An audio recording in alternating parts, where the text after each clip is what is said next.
नमस्कार, मी चिपोशी सरपंच हरेश जाधव। आमच्या चिपोशी गावापासून 11 किलोमीटर अंतरावर एक माताळ गाव एक सुंदर पर्यटन स्थळ म्हणून आहे आणि ते थंड हवेचं ठिकाण आहे आणि त्याच्यासाठी बराचसा प्रयत्न आपले विवेक सावंत यांनी केलेला आहे। तर माझं असं सगळ्यांना म्हणणं आहे की आपण एकदा तरी त्या गावाला भेट द्या, बघा, भेट देऊन बघा, आपल्याला आवडेलच ते ठिकाण, तरी आपण सर्वांनी या अशी माझी अपेक्षा आहे। धन्यवाद। नमस्कार, मी बाळा खुर्द। माताळला येत आहे ना?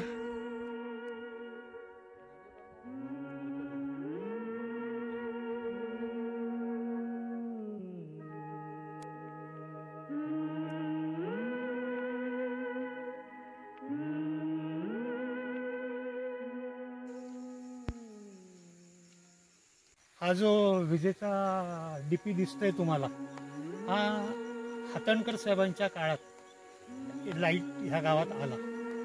देश स्वतंत्र झाल्यानंतर जवळजवळ 30-40 वर्षानंतर ह्या गावात वीज आली आणि आज 70 वर्षाच्या नंतर रस्ता येण्याचा प्रयत्न चालू आहे। अंतिम टप्प्यात रस्ता आहे। आता आपण मुचकुंदी नदीच्या पात्रात उभे आहोत। मुचकुंदी नदीचा जो उगम आहे तो इथून वरच्या बाजूला शिखरापासून जर सुरू होतो तेव्हा ह्या ओढ्यासारख्या दिसणाऱ्या पात्राने ही नदी खाली मुचकुंदी होऊन पुढे पूर्णगडपर्यंत जाते।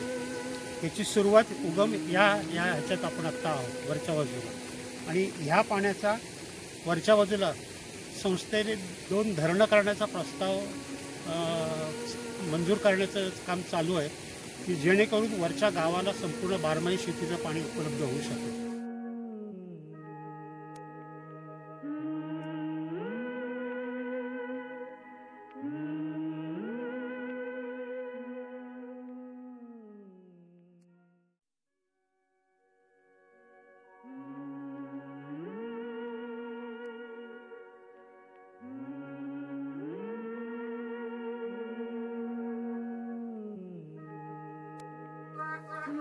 हे सकाराम भातडे साधारणतः 22 वर्षापूर्वी आम्ही संस्थेकरता इथे मी सभा घेतली।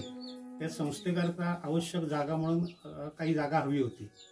त्या आव्हानाला प्रतिसाद देऊन या माणसाने प्रथम संस्थेकरता जागा दिली। त्यावेळेला आम्ही त्याला असं हे केलं होतं की तुझ्या घरातल्या आजूबाजूची कोणी माणसं संस्थेच्या किंवा त्या पूजेकडे जाऊ।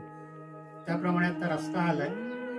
संस्थेचं कामकाज चालू झाल्यानंतर फक्त त्याच्या मुलालाच नसते, अनेकांना इथे रोजगार उपलब्ध होईल, त्याबाबत निश्चितपणे आम्ही प्रयत्न करतोय। माताळ गावासाठी संपूर्ण 200-300 वस्तीसाठी ही एकमेव विहीर आहे जी पिण्याच्या पाण्याचा स्रोत गावाचा पूर्ण करते।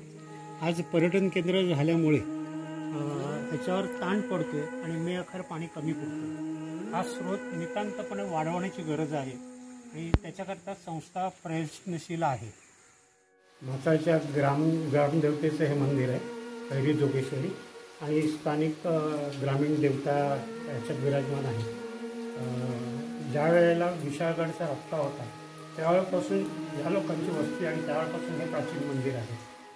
त्या मंदिराचं वैशिष्ट्य असं आहे की गावातला कुठलाही माणूस त्याचं पानसुद्धा तोडत नाही, त्या देवाला ते चालतं अशी त्यांची श्रद्धा आहे।